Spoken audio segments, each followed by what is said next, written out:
Hello, and this is That Film Stew, and this episode is That Year in Review. Hello, I am Todd, your host. With me I have the incredible Luke. Hello. And Cohen the Barbarian. How's it going? All right, now we want to kick things off now with some notable mentions. Obviously, there's movies that we've loved, there's movies that we've hated, but let's get the ball rolling by ones that we just shouldn't forget. Okay, I'd like to mention Tusk, which is the latest Kevin Smith movie. Very different to his earlier movies, which I think pretty much all of them are gross-out comedies, whereas this is a genuine straight-up horror movie. Yeah. There is comedic elements, but when you really get to the horror part of the movie, I mean, it's on the level with like the Human Centipede. That's the kind of messed up thing you're dealing with. Like, it's that kind of messed up turn. I've never heard of this movie. Tusk? Yeah. Okay. Give us a lowdown, Luke. Yeah, okay, so basically you've got Justin Long, who's playing a podcaster. I'm sure that's something he was the nerd in Die Hard 4. Yes. Yeah. Yes. So he's a podcaster, and basically the format of his podcast is he will go out and meet bizarre people, and then he will meet up with his mate in the podcast studio and recount about the adventures that he's had with the people that he meets. And his mate always finds it hard to believe, and there's a lot of humour in that. But what it's actually about is you see, spoiler, Justin Long transformed into a walrus. Now, that sounds pretty high concept. It sounds pretty bonkers. It sounds like Kevin Smith was pretty high when it does, but when you hear that a human is transformed into a walrus, you can't help but think, you know, comedic, animated. Yeah. But honestly, when you visually see the walrus, I could unsee that. It is one of the most disgusting things I have ever seen. But I've always been a big fan of Kevin Smith, so I just want to kick off the notable mentions with Tusk. Yeah, definitely a worthy mention. Mine is not a movie, but a TV series. I have really been liking The Flash after initially not really rating the pilot episode at all. It was kind of average, and I was on, I think, the same boat as you. Let's see how it goes, but then it has gotten progressively better. I've not been a fan of The Flash, sort of, ever. I've always thought he's pretty lame. Oh, he can run fast. He can run fast. Then I gave him some cool things. Oh, he can vibrate his body fast and run through walls now. Okay, cool. Now the ladies appreciate it. Now he can travel back through time and other dimensions. Okay, that's kind of cool. But how does he travel back through time? He uses a cosmic treadmill. That's right. I'm a little biased. I've always been a huge fan of The Flash, and I'm really, really loving the TV show. And I liked the pilot. You know, he's coming up against somebody that can create a tornado in the pilot. So, you know, how is the Flash going to defeat this guy? Well, of course, he's going to run around the tornado backwards. Yeah. I mean, simple fantastic. Science, simple physics. Yeah. There you go. I tell you what got me right into it though was actually seeing on Facebook when you see Reverse Flash. Yes. I saw that and I was like, okay, I was going to watch this anyway because a bit of comic book fan, so why not? Yeah. And then seeing Reverse Flash, I'm like, that means they're going to do with the time travel.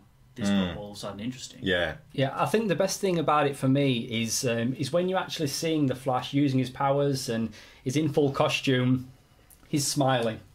The Flash is smiling. And you don't get that from superheroes. I mean, you get that from Marvel Studios. You don't really get that from DC Comics or Warner Brothers. But with the Flash, you are getting somebody that's happy to help people and he's enjoying being a superhero. So I think, I mean, unlike Arrow, the character of Oliver Queen is very conflicted.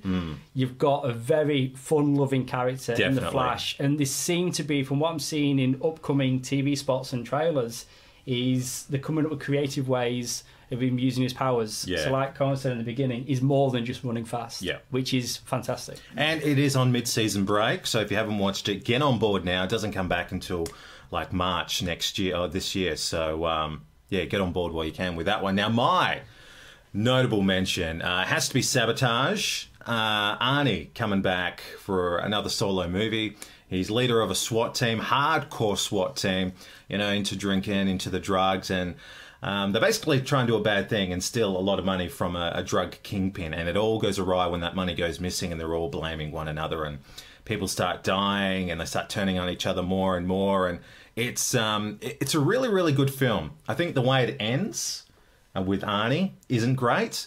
I think if they ended it earlier, how they resolved the whole car chase and then he walks off, like, I'm happy with that ending. Yeah. But the way they did it after that, was like, that's what let the movie down for me. Because up until then, you know, it was a hardcore R movie. There was great action, there was blood, there was violence. I thought great dialogue, and I thought Arnie was really good in this for the most part. Like one of his stronger performances for quite a few years. Yeah, So- I agree. And what I said to you before you watched this movie is what I got from it is, yes, Arnie is in this movie. Yeah. And he is, you know, kind of the central character, but it's more of an ensemble. He so definitely, yeah. outside of Expendables, for me, this is the first time that Arnie has really taken a step back and he works with an interesting set of characters. Yeah. So although Arnie's in it, I would not say it's an Arnie movie. Typical Arnie movie, yeah. Definitely. Sounds Absolutely. interesting. It does, yeah. All right. You haven't seen it? No, All haven't right. seen it. Well, all right. I'll lend it to you. Great movie review. Hasn't seen anything yet. All right, that is it for the notable mentions. Let's get into the best of. Kick us off, Incredible Luke. Okay, well, my first pick is going to have to be Captain America, the Winter Soldier. Wow. Wow. Absolutely loved the movie, Yeah. start to finish. And I've got to say, in this movie in particular, Chris Evans as Captain America is the best Superman-esque performance I have seen since Superman Returns. Now, you know, if you've seen Man of Steel, Superman in that is a very different Superman, updated. I get that he's rusty with his powers, but he's not the Superman that I know from watching the movies as I grew up. Yeah. But Captain America in The Winter Soldier is very black and white in his thinking, just like Superman was always portrayed. There's literally right and wrong, and there's no grey area. Like, I never picked that up. I never saw that Superman comparison until you said it.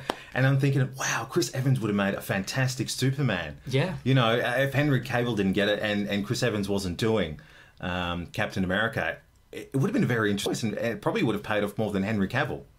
Yeah, and the thing, like, so Man of Steel, I don't see that Superman as my Superman, but at the same time, I really do like Henry Cavill Yeah. in the role. As I think, Superman, yeah. he looks like Superman, and you know, and it's But So it's anyway, like we're not. It's episode 1. Hang on, we're getting off. It is, yeah. Sorry. But, America, not Superman. okay, so I guess that was kind of an unofficial notable mention for Man of Steel. But Captain America 2, I thought it was absolutely brilliant. I mean, for the most part, it plays like a sensible movie. It's a spy espionage thriller. Yeah, definitely. Yes, it is. Yeah. But then, even With a though comic it book sounds like we all superhero. like it, but the finale is a little bit silly, you know. So we've basically got this supercomputer that can pick out who's going to be a Bad. threat. Yeah, threat, so, yeah. I mean, the finale is a little bit hokey, but the movie is such a Yeah. fun ride.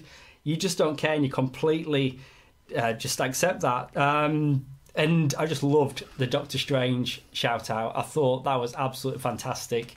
When they're talking about potential threats, and they mention Stephen Strange. That's right. Yeah, like I was so happy in the moment.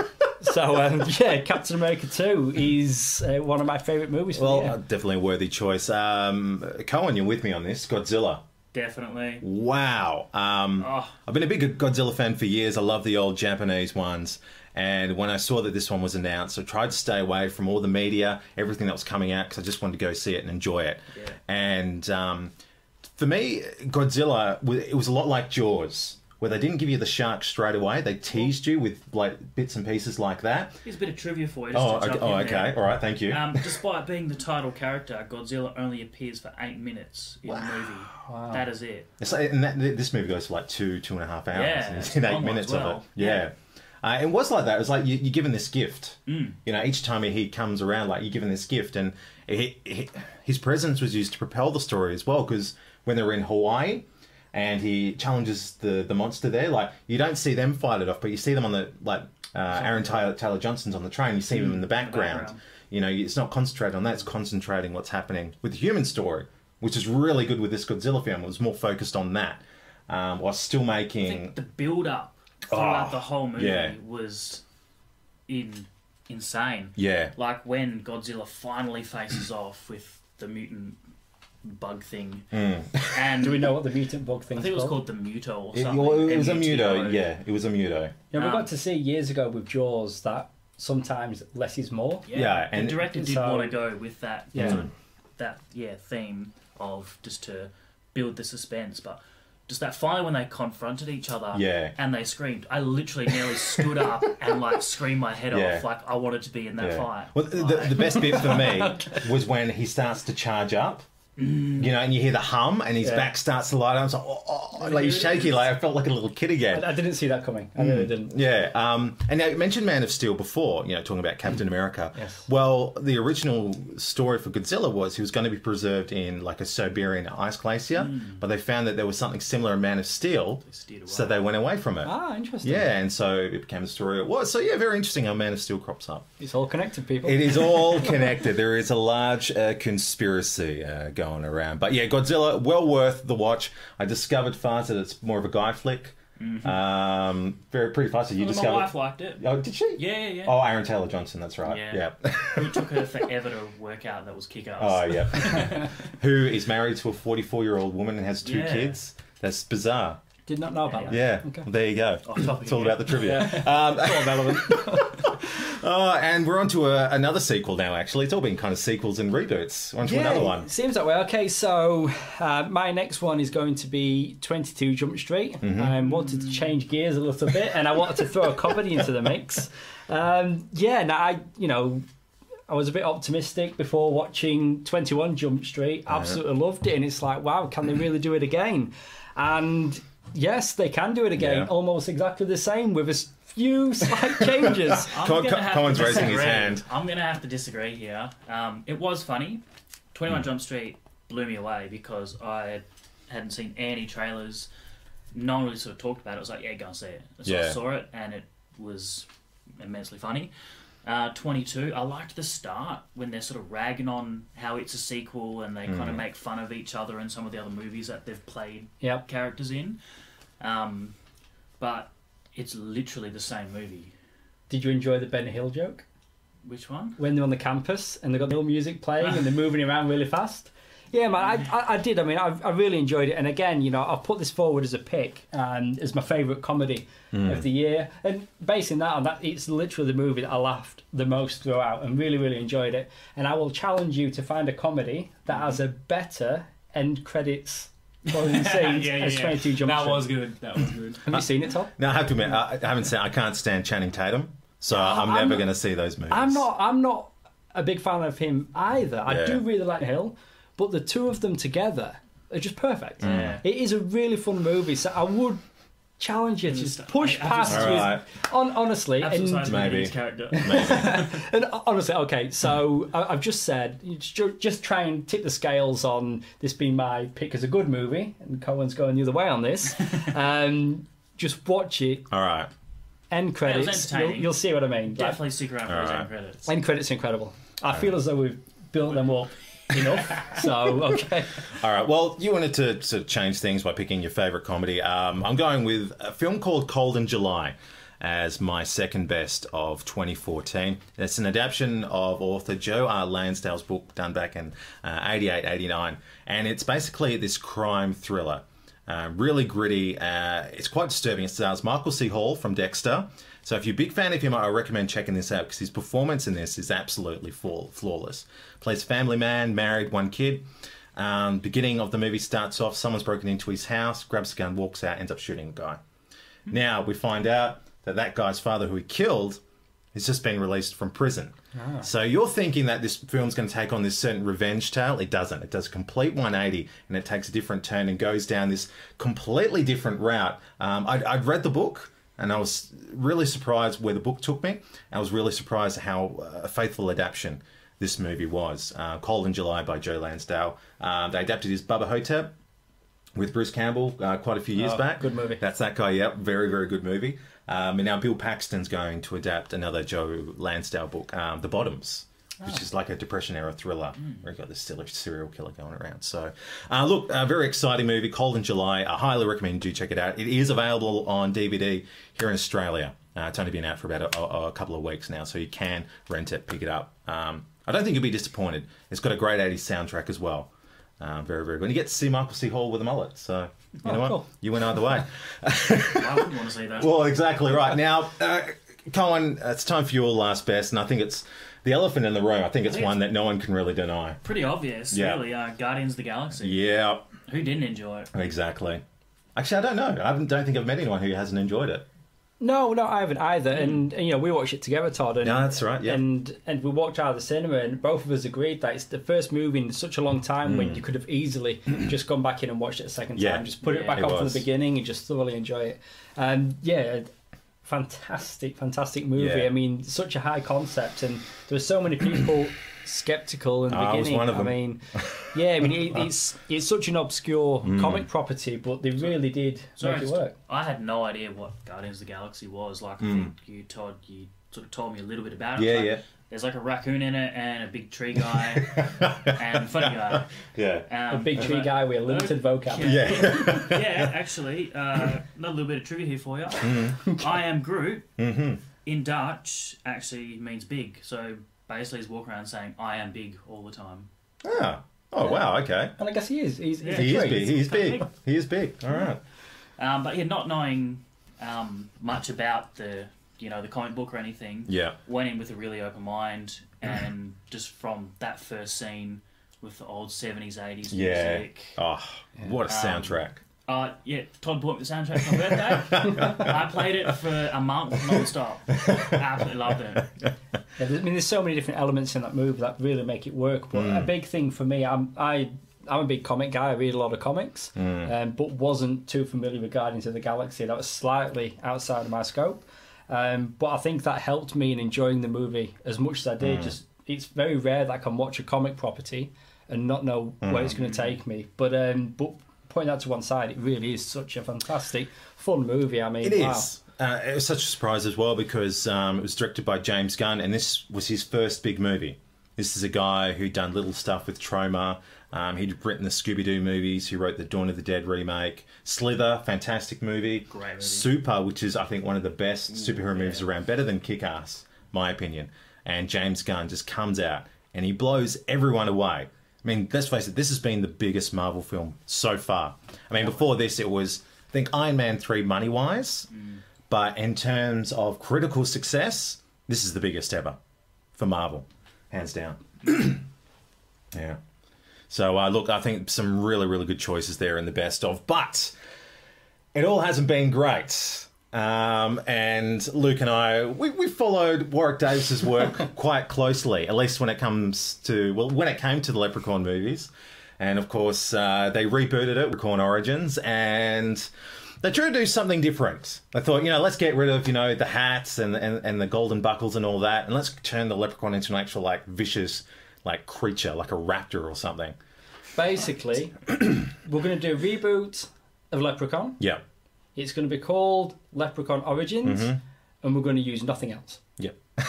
That's it. So, no Warwick Davis, no fun. The movie is just awful. Yeah. I mean, I can't remember the name of the actor, unfortunately, the WWE wrestler. Oh, Dylan Postal. Okay, good job. Well done, Todd. Thank you. He is filling the boots of Warwick Davis, and like you say, it's more like a creature from the movie The Descent. Yeah. So I mean, for me, they should have made the movie they'd made, but not have it called Leprechaun Origins. Yeah. I guess. But saying that though, I wouldn't have watched it otherwise. Yeah, so I guess it looks like they've made their own thing, which is awful. But to pull in extra viewers, people that did like the previous Leprechaun movies, they'll come on board as well. But unfortunately, I just did not enjoy it. Well, the thing is, though, the thing about Dylan Postal, he's like, I've never seen the Leprechaun movies before, and I didn't want to go back and watch them. I didn't want Warwick Davis's performance to affect my own. You won't, because you're making a different movie. Exactly right. That's what I thought. It's like, are you an idiot? You're playing this weird creature where Warwick Davis is this weird short guy who rhymes and tears people's fingers off, and it's just bizarre. But it was stupid. It was a creature, a bunch of dumb 20-somethings in the woods, not making the right choices, just getting picked off one by one. It was terrible. Okay, actually, I've got a thing that I did like. Oh. I liked that the movie was set in Ireland. Oh, in Ireland, yeah. Actually, I'll give you that. Yeah. Full stop. But yeah, I wouldn't recommend seeing this one. I would be going back and seeing, Leprechaun Back to the Hood. Or the first one with good old Jennifer Aniston. Definitely one to check out. Now, Colin, you've got an interesting one. I've got an interesting one here. Technically, it come out this year, but I think it still deserves a mention. It did come out the year before, but I saw it this year. It was called Deadly Spark, or maybe some of you in America might have known it as Zephyr Springs. Zephyr Springs. That's a better name. That is a better If I saw name. Zephyr Springs, I'd be more inclined to see that than Deadly Spark. I thought it was going to be a bit more sort of horror comedy Yeah. than a thriller. Well, something called Deadly Spark. Yeah, so basically, Doesn't sound that serious. the synopsis is when Dawn and Kayla reunite for a mother and daughter weekend at popular spa resort, they find themselves fighting for their lives as they discover the visiting guru has turned the resort into a cult nightmare. Now, basically, the way I saw it was mum and daughter go on a retreat spa. Yeah. The guru starts hitting on the mum, which the daughter doesn't like. So the daughter runs around trying to convince her and everyone around her that this guy's turned the place into like a cult. But not really believing it. She's just doing it to bring the place down. Yeah, I think she believed it. Oh, Right. okay. And that turns out it was a cult. Okay. But it just like seems like a spoiled kid doesn't like her mum getting hit on. Oh, So okay. she's trying to convince everyone else that it's a cult. Oh, she certainly had good So- instincts. Terrible movie. I don't think it had much of a budget. It was very predictable. Pretty bad acting. Yeah. I avoid it. It sounds like a title that not too many people would watch anyway, to be perfectly honest. I think, Colin, you were very unlucky in choosing to watch that one. Luke, you've got an interesting one. Okay, so my next one is another comedy, and it is called They Came Together. And Are you just to guys- say, this isn't a porno. Are you guys familiar with this movie? No. They Came Together, and yeah, okay. Well, the movie has a great cast, including Paul Rudd, Bill Hader, Kobe Smulders, Christopher Maloney.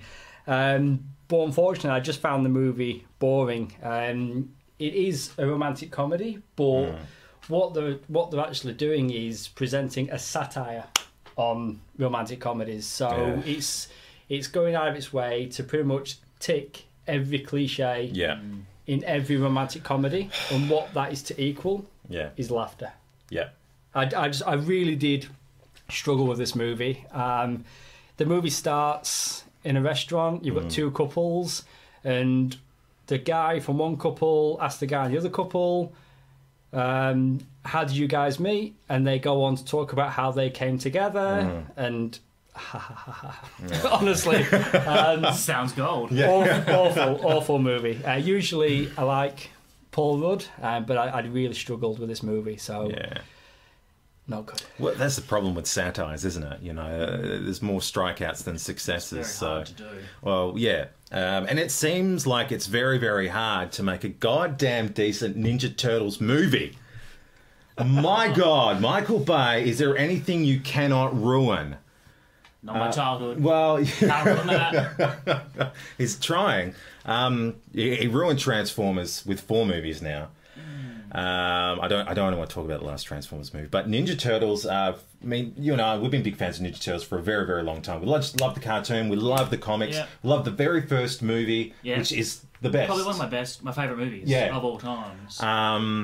We're both skeptical about this. Yeah, I think I went in with high hopes. Like, I liked the way that they looked. I was like, okay, Mikey's wearing chains and shit like that. Yeah. Oops, sorry, I shouldn't say shit. So you You said say it it second again. Whoops. I liked the look of him. Yeah. Visually. Especially like Leo, he was my favourite. He looked more like a samurai. Looked cool. And then the movie started. And you're right. There's no characterization with the characters other than April. You get to know April, but you don't really get to know the Turtles at all. Just No. that Leo's the leader, Raph's angry, Mikey's funny, and Donnie's smart. Bit nerdy. Yeah. Yeah, that's it. That's the only thing you really Of get a from movie those where you guys. kind of expected a bit of character development. Yeah, There was none. yeah. But in case the viewer missed that Donatello was smart, he's wearing glasses. He did have glasses on. Oh, He's wearing glasses. Tell you one thing I did like about the movie, we're talking about Mikey and Raph, was you know Raph's shell, how he had like the Japanese scribbled on it. yeah. It actually says Mikey was here. That's cool. I like that. Yeah, but- That's really, really cool. And actually, something else I do like about the film, but isn't in the film, is that when they were creating the Turtles, they actually had other people in mind. So, and when they were creating Leo's look, Russell Crowe was in mind for Leo. When it came to Raphael, Clint Eastwood. Donatello, Leonard Nimoy. And Mikey, Bill Murray. Okay, So in terms of characterization and look, and look as well, Right, okay. they had those particular actors in mind. Yeah. To cast. Well, not to cast. You were throwing me there. I'm like, oh my god. Wouldn't Bill that Murray. not be? Michelangelo. You know what? It may not have been any better, but I probably would have enjoyed it a little bit more because Bill Murray as Yeah, no, that'd be Michelangelo would be pretty hilarious. Russell Crowe as Leonardo, Clint Eastwood as Raphael. That's perfect Yeah, cast. He that should have would been be the voice cool. anyway. Yeah. To be perfectly And Leonard honest. Nimoy would make a great tale. Yeah. Wow. We just need William Shatner in there as Shredder, and you know what? We'd have a pretty good movie on our hands. We really, really would. An overweight Shredder. But this film had 5 writers, which is a problem from a get-go. Yeah. They really didn't reference any of the source material at all. They referenced the original cartoon series, which was a satire in itself. There was a lot of that. They referenced the 2003 cartoon series a lot as well, especially with the Shredder suit design. But nowhere does it mention that they go back and actually reference the comic book series. Yeah. Even with why Splinter trains them up to be ninjas. Not because his master, was a ninjutsu master, because he finds a freaking book in the sewer about ninjutsu. He's like, hey, I'm going to teach you guys ninjutsu because We now I'm need to super defend smart ourselves. and I can read. That's really bizarre because it sounds like, if they've used things from all those different sources, they're obviously trying to hit the widest audience possible. Yeah. So why not try and, with that, include the original source material? Yeah. That's like, it sounds like, I'm not the big turtle guy like you guys are, but it sounds like that's the only thing they didn't include. So why not reach that a little bit further Yep. to include everybody? Yeah, it was horrible. But there's worse things to look forward to, like the sequel, which will include Bebop and Rocksteady. Yeah, meant to be the first one, but yeah. they took them out because no, we're going to make a sequel. we're gonna say the best for the second one. If you don't remember Bebop and Rocksteady, they were like the pig and the rhino. rhino and the mohawk. with the mohawk. Oh my god, this Purple is sunnies. this is really going to be absolutely Although atrocious. they've got to be better than the Bebop and Rocksteady from the Ninja Turtles 2. Yeah, I was always disappointed yeah. with that because it's clearly what they were going for. Yeah. But Yeah. I don't know why they didn't just go for it. Actually, you know what? If you're a big fan or you really want to get some really good Ninja Turtle stuff, the first movie, highly recommend, done back in 1990, Jim Henson Studios. Back then, it was the most successful independent film of its time. And a few years ago, they did an animated movie called Turtles Forever, Yeah, which brilliant. includes all incarnations of Turtles, almost. The comic book, 2003 cartoon, the 80s cartoon as well. You even briefly see the movie guys as well. You didn't like TNMT? No, TMT was good. I I liked thought that. Turtles Forever was better. Oh, definitely. Yeah. But So, yeah, those are the worst. If you agree, disagree, let us know on the Facebook page. Now, we're into 2015. So now we've got a slew of movies on the way, and there's a lot of big movies coming our way. Let's face it, it's going to be bigger next than year's going to be huge. it's going to be bigger than 2014. So look, Luke, going to jump straight over to you. Okay, so speaking of films, I'm going to Yeah. start with a TV show. Sorry to derail so early on. No, well, we talked about The Flash. Yeah, no, true. Okay, so yeah, what I'm most looking forward to on TV is the Daredevil TV series coming from Netflix. Yeah. Now, this show just sounds absolutely fantastic. Now, it's just like Marvel's Agents of S.H.I.E.L.D. It is going to be set within the continuity of the Marvel Cinematic Universe. So you're going to get season 1 of Daredevil, but to build on that, they're also doing Jessica Jones, Luke Cage, Iron Fist, and they're all going to come together in a Defenders miniseries, which just sounds absolutely fantastic. It And sounds insane. are you hearing this for the first time, Colin? Because it sounds like you are. But it's just brilliant. And what they're doing with the Daredevil TV show, based on what I've read, is they're focusing a lot on the Frank Miller run. So it's going to. So everything they're doing leading up to Defenders is going to be more gritty, street level, because we're seeing all the big, flashy superheroics in the movies with Yeah. Avengers. Sorry, you mentioned Frank Miller. I just really want to say something. Have you heard he and Scott Snyder doing a sequel to The Dark Knight Strikes Yes. Again? I have heard that, and, Yeah. I'm intrigued because they're Yeah. going to finish a trilogy. We'll get back to Daredevil, Yep. people. I've heard that, and apparently they'll have rotating artists as well. Yeah, so, because Frank Miller's not too well, so he can't do the artwork himself. yes, So I'm intrigued, and why Older not? Robin, looking Yeah. for her own apprentice. Exactly right. No, I'm down for Yeah. that. I really am. Like, I love The Dark Knight Returns. Like, I think everybody does. Yeah. That was good. And then The Dark Knight Strikes Again. It didn't quite work for everybody, No. but if anything, you can read it and have a continuation, or just leave it. Just stick with The Dark Knight Returns. Yeah. So just giving fans, whether it's just the first one, another glimpse into that timeline or that variation of the characters. Yeah, I'm down for that. It's exciting stuff because for people that have seen the sneak peek footage for Superman v Batman, very reminiscent of The Dark Knight Returns. And that, and that's Does look apparently Yeah. Dark Knighty. that is going to, from what I've read, that is Ben Affleck's Batman, Yeah. which is very, very exciting. So, yeah, okay, notable mention. Sorry, Batman as soon v as you said Superman, Frank Miller, I needed : Dawn of Justice. Notable mention. But back to Daredevil. Yeah, I'm really, really looking forward to it. There have been some pictures that have been released online of Matt Murdock, played by, is it Charlie Cox? Boardwalk Empire and Stardust. Yep. So Matt Murdock in the costume, and the costume's black, and I think a lot of people got up in arms about the fact that he's wearing a black suit and not a red. But in the mentioned Frank Miller series, his origin, he does start out in a black outfit. So it seems to be following that model. Yeah. And it has recently been confirmed that Daredevil will appear in his red costume. So it very much is going to be an origin, but Daredevil, a TV series, I'm very much looking forward to. It's going to be interesting because Marvel are doing everything right when it comes to film. They've done everything right when it comes to TV, but mind you, that's only S.H.I.E.L.D. They've got Agent Carter starting up very soon. We'll have to see how that goes. But it's going to be very interesting times the next 6 years. If all of these play out the way they hope them to, you just won't be able to get away with it. The Marvel Universe is going to envelop the cinematic and the TV universe. It's going to be absolutely incredible. But let's face it, when it comes to 2015, I think there is one movie that no one in the world would want to miss as it creeps closer and closer to Christmas. Star Wars! Don't have to say anything else. What's that again? Star Wars. Are we talking Spock, Kirk? Star Wars. Wow, the Original trailer. cast. Yeah, original cast. Mark Hamill, Harrison Ford, Carrie Fisher. Who else you got in there? The original Chewbacca guy, I think. What was that, Peter Mayhew? Yeah. Anthony Daniels, C-3PO.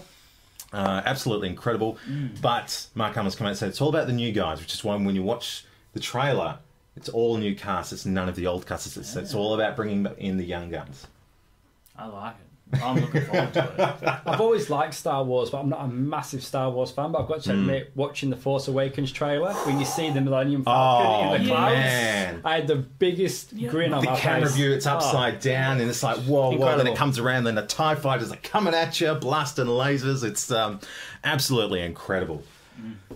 Can't come soon enough. And again, this isn't going to be the end. This is going to be part of a new trilogy, and you got guys, Gareth Edwards, the guy who directed Godzilla. He's going to be directing a Star Wars spin-off before he does a Godzilla sequel. So it's pretty much Star Wars are trying to do what Marvel are doing, almost. They're going to do all these spin-offs. You know, they're already doing TV. TV is going to become bigger now. The animated series have been going gangbusters. Yeah. So they've been dominating there.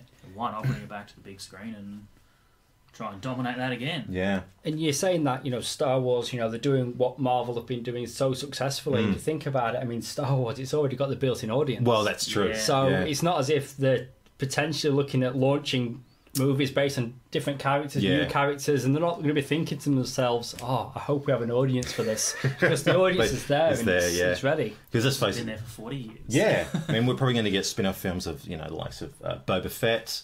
Could even get a young Palpatine movie, or maybe a Chewbacca movie. Who the heck knows? But there's going to be all these spin-off films, and it's going to be very interesting. But just going back to the trailer, want to address something. People made up such an uproar about Black Stormtrooper.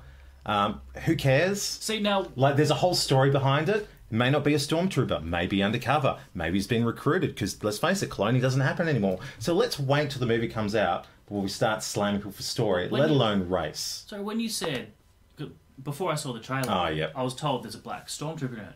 I just automatically assumed they'd coloured the suit white black. I was like, who gives that? Yeah, like, didn't the TIE fighter pilots have black suits on? I was like, what's everyone else okay? about? It just made me laugh because, like you say, Todd, there was a lot of people very outspoken about the fact that there's a black actor potentially playing a stormtrooper, Yeah. and that's what they were talking about, not the fantastic visuals Oh, no. that was presented in the trailer. Yeah. I mean, wow. And let's go back with this, because racism has unfortunately been very prominent in films. Remember Lawrence Fishburne, Man of Steel, playing a character who has always been white in comics, in film, and in TV. There's a backlash with that. You know, it's just very disheartening that just can't really get with the times. It's all about who's best for the role, not if they're the right colour for Can't it. believe it's still an issue this Yeah, day and age. exactly. But that's right though about it being the best actor for the role. Yeah. Like if you cast your mind back, 2003, Daredevil, Ben Affleck, Michael Clark Duncan as Kingpin. Kingpin, yeah. Honestly, Yeah. I couldn't think Yeah. of anybody else You'd to want play that role. him. Yeah. Absolutely. I mean, obviously they have for the TV series that's coming Yeah. up too. I'm sure the guy's going to be fantastic. But at that time, Yeah. to have the style they were going for with Kingpin, he really was the best person for the role. And it doesn't matter what colour his skin is. Absolutely. Completely agree. So Star Wars, end of next year, this year, it's going to be absolutely phenomenal. But for me, look, big fan of Chevy Chase. Love his films. I loved him in Community. But one of my all-time favourite films of his has to be National Lampoon's Vacation. Packs up the family with the gorgeous Beverly D'Angelo, and they make the road trip to Wally World, which is unfortunately closed, but luckily for them it's guarded by John Candy, so they get in with no real trouble at all. They're doing a reboot of sorts. Chevy Chase, Beverly D'Angelo, they're grandparents now. Ed Helms from Hangover, he's the new Rusty, and he's going to be taking the family on the road trip, along with his wife Christina Applegate, all the way to Wally World. Chris Hemsworth, Thor, he's in this as well. Oh, wow. It's going to be an interesting movie. I really want to see Chevy Chase back on the big screen, but I really see what they can do with this franchise now. Because for me, there's only two really good ones: Vacation the first and Christmas Vacation. Mm-hmm. So yeah, Vacation movie, definitely very much looking forward to this. Should be a very funny film, I think. And you haven't really had the opportunity to see Ed Helms in, a good prominent role like that, I think. Yeah. So yeah, looking forward to it. For Well, sure. I am as well. I'm very hopeful for it. I'm a big fan, as you are, of the original Vacation movies. Yeah, so fingers crossed we're going to get another good Vacation movie. Yeah, for sure. Now, I did mention Chris Hemsworth is in Vacation, but he's also in another very, very big film. Probably not as big as Vacation, but, it is coming out in 2015. Something that you're Just a very little much... movie. Yeah, No, you're looking yeah. forward to it, Luke. Probably the only one. It's a little movie called Avengers: Age of Ultron. I think I've heard of it. I think it's got that guy in it from Boston Legal. Yeah, James that's Spader. James Spader. He's in the blacklist now. He's Yeah, doing pretty well so I for think it's a himself. small character Yeah. piece. But no, I mean, the sequel to the Avengers, I mean, Yeah, wow, wow. who is not going to Oh my be goodness. Yeah. rocking up opening night and watching that movie? Yep. Yeah, the first trailer that they've dropped looks absolutely fantastic. You have the parallels to Pinocchio as Ultron's walking towards the Yes. Avengers. Oh man, it just... Hulk Buster. Hulkbuster armor. I mean, yeah, wow, the movie just looks and sounds absolutely fantastic. So Yeah. it is definitely my top pick upcoming movies Yeah. for 2015. And the thing is, it's not just about what's going to be in this movie, but we already know there's going to be repercussions. It's come out and said that the Avengers lineup will change. By the end of this movie, the Avengers lineup will be different. So what people don't know, is an Avenger going to die? Is an Avenger going to walk away? We're not entirely sure of what is going to happen in this point in time, but the lineup is going to change. I do think that if an Avenger does die, they must stay dead. Yeah. Oh, for sure. It won't I mean, be. at You won't least get for a couple of female Thor. years. Yeah, like Too comic booky. you know, Are they really dead? Yeah. Phil Coulson in the Avengers, Yeah. bringing the team together was initially to avenge his death. You know, Yeah. it's really what gave the Avengers that push they needed to form the super team that we got to see at the end. Yeah. And then if you jump onto the small screen, you've got Agents of S.H.I.E.L.D. and Phil Coulson's fine. Yeah. Don't worry, everybody. So it's sort of like the heart of the movie. Would you go Hawaii or that- something? It's a magical place. Tahiti. Tahiti. That's it. Yeah, so they really can't pull that same thing again. No. Although saying that, we'll all turn out in the droves and watch it regardless. But Oh, yeah. hopefully Oh, they yeah. don't just repeat what they did in the first movie. Yeah, absolutely. But yeah. again, based on the trailer and what we've been reading, he just sounds incredible. It does. And no Thanos yet. No, Not for another 6 or 7 Marvel films. Then we'll get Thanos. The build-up's been incredible because that when Thanos comes in, it's going to be 2-parter. It's going to be a part 1 and a part 2. I mean, that's how big it's going to be. Infinity Wars? Yeah, Yeah, 2-parter. yeah. Yeah. It's going to be absolutely incredible. But Age of Ultron's going to be fantastic. I don't think anyone's going to be disappointed with it. Much like I don't think anyone is going to be... Before we leave this, I'd like to take this opportunity now. Go onto our Facebook page, like my post. Let's bring back the Hulk. He needs his own movie. I want to see the Hulk on the big screen again in his own film. No, I'm with you on that. Planet Hulk, I think, will be one of the most successful. I really enjoyed The Incredible Hulk. I thought it was great. But, for whatever reason, the wide audience doesn't latch onto the character. But what seems to work in Avengers is for that character is less is more. Yeah. I need more. I need more. More is more. Okay. All right. We know where Cohen stands. You don't need to see Edward Norton dealing with his emotions, trying to suppress the Hulk. Who cares about that? We want to see the Hulk smash some stuff. Do Planet Hulk as a live-action movie. They can do it now. It's probably the only Hulk film they could probably get away with, and that would be World successful. Could be Planet Hulk, World War Hulk, fourth Avengers. I mean, I think they've certainly opened themselves up for going in that direction of Planet Hulk with Guardians of the Galaxy. I think without Guardians of the Galaxy, they just seem too high concept, and are they really going to have a character, an Earth-based character, so far away? But I think now, it definitely, I mean, that is a rumor now, isn't it? That Hulk's going to get shot off into space, and the Guardians are going to bring him back. So if it's a rumor, let's try to push that rumor. So it actually happens. We get another Hulk movie. Now, look, just going back and looking at a list of best and worst, there's a lot of sequels, there's a lot of reboots. A lot of established properties in there. And that's the way it is, A lot of film companies now are trying to capitalise on developed properties, whether they be comics, whether they be books or old movies. But there is one that I think is really surprising and blowing people away. It's bringing the film industry back to Australia. It is Mad Max Fury Road. Now, this one is set between Mad Max 1 and Mad Max 2. It's basically explaining how he becomes the Road Warrior. But the two trailers they have released have just been insane. Lots of amount spikes, of carnage, lots of cars, the cars, lots of people hitting those spikes on cars. Oh my god! You got Tom Hardy in there as Max. Yeah. Charlize Theron, surprisingly, in there as well, with her head shaved off. Game of Thrones. The Khaleesi or whatever her name is. She's in it. Yeah. Oh, really? Yeah, but she's got dark hair and stuff in it. Oh, I didn't know that. Yeah. Directed, written by George Miller once again. One thing, I don't like the Fast and Furious films. I just think they're overblown, overhyped, especially when they're supposed to be set in a real world. It was cool when we were all playing Need for Speed on PlayStation 2, but now it's a bit... The thing about Mad Max, you can buy in it and believe it more because it is this post-apocalyptic world. So when you see all these weird cars, with all these spikes and whatnot ramming and exploding, you just enjoy it more. And Max is such a anti-hero. He's so troubled. He is so troubled. He's so mad. He is.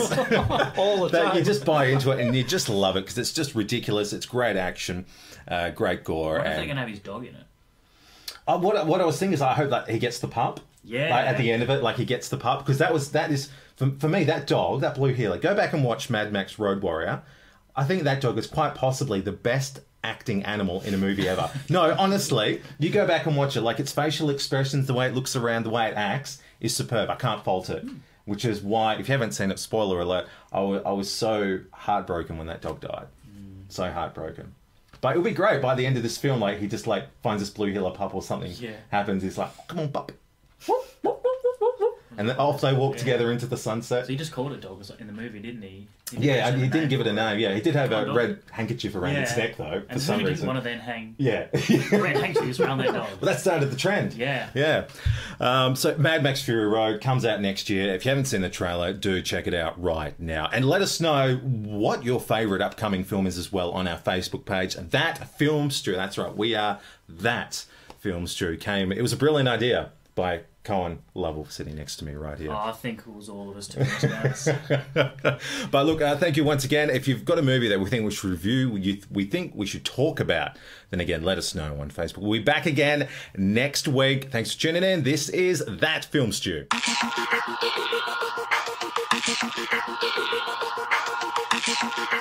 Go to the coast and get together, have a few laughs.